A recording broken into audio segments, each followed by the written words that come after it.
Velkommen til gennemgang af Masantis Team Database. Start med at gå ind på Masantis Team Database side. Det er adressen, som står heroppe i toppen på adressefeltet. www.masanti-it.gl port 82. Det er så lige den nuværende adresse. Det bliver ændret senere en gang, når vi er færdige med at teste Team Databasen. For at komme ind på Team Databasen skal man logge ind, og det gør man ved at klikke på Login oppe i højre hjørne. Efterfølgende bliver man guidet videre til login-siden. Her skal man tage sit brugernavn og kode ind. Ens brugernavn, det er ens arbejdsnummer. Nu kører jeg lige et eksempel.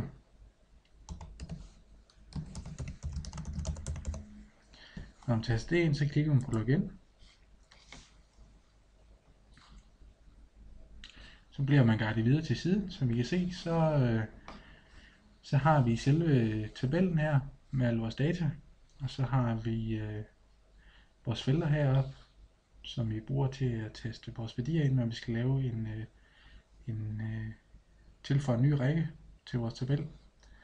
Og over i højre side af tabellen har vi vores filter, vores filterboks.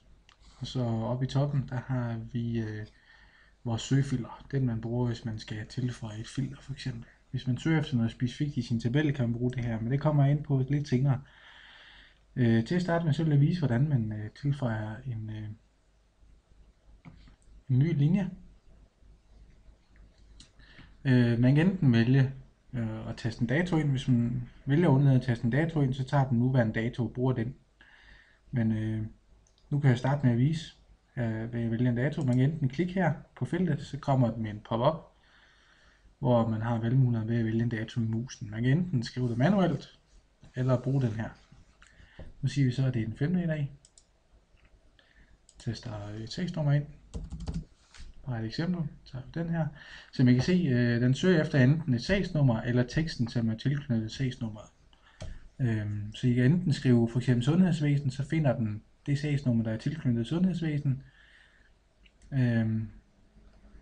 Der kan være flere, der kan så være flere eksempler derinde, for eksempel. Nu tager jeg den her. Og så kan man vælge fag eller faggrupper. Nu tager jeg bare standard, aktivitet, også for den sags skyld. Standard igen der så, og tillæg, der tager også bare standard og så timer. Taster man for eksempel 8 timer ind. Og tekstfeltet kan man taste, den kan være uendelig lang, så meget man har lyst til. Nu taster jeg, skriver bare test 1. Jeg vælger lige en anden dag i stedet for. Så tager vi den 6. her. Efter man har udfyldt alle felterne, så klikker man på insert. Så opdaterer den tabellen, så kan I se, så står der noget her. Og den indekserer efter seneste værdi, det vil sige rækkefølgen, eller hvad skal man kalde det? Jo, indekseringen er efter dato. Så nyeste værdier står først. Det vil sige, at den er faldende.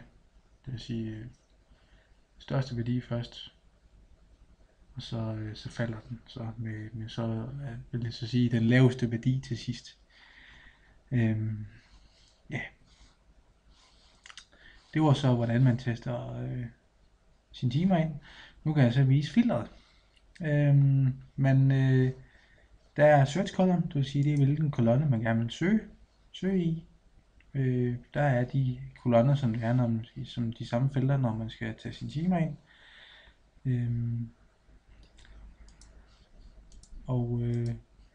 Så er der søgekriterierne.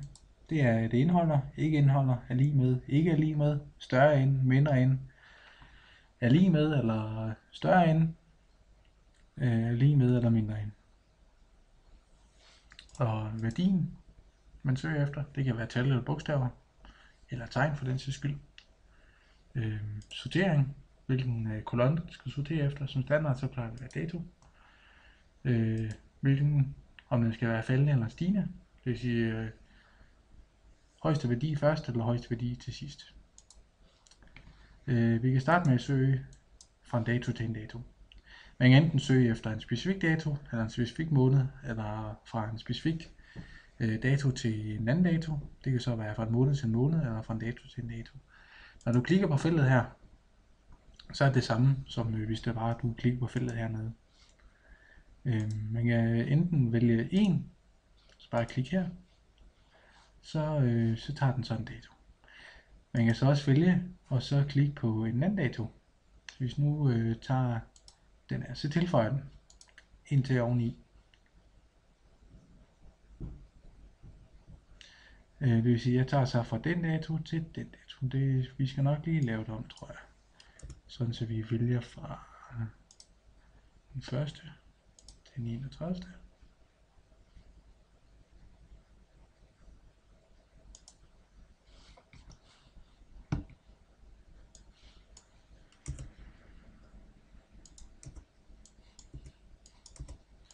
Og igen. Oktober. Og så klikker jeg på Add filter. Så I kan se, så får den det kogt ned til fra det dato til den dato, vi havde defineret. Efterfølgende kan det godt være, at vi jo den specifikt søger efter sagsnummer, og det sagsnummer kunne for eksempel være 000103, som figurerer her, som man kan se. Så trykker jeg på Add filter igen, bliver det kogt yderligere ned, så skal jeg ned til 000103. Jeg kan så vælge at fjerne filterne og tilføje et andet, hvis jeg har lyst til det.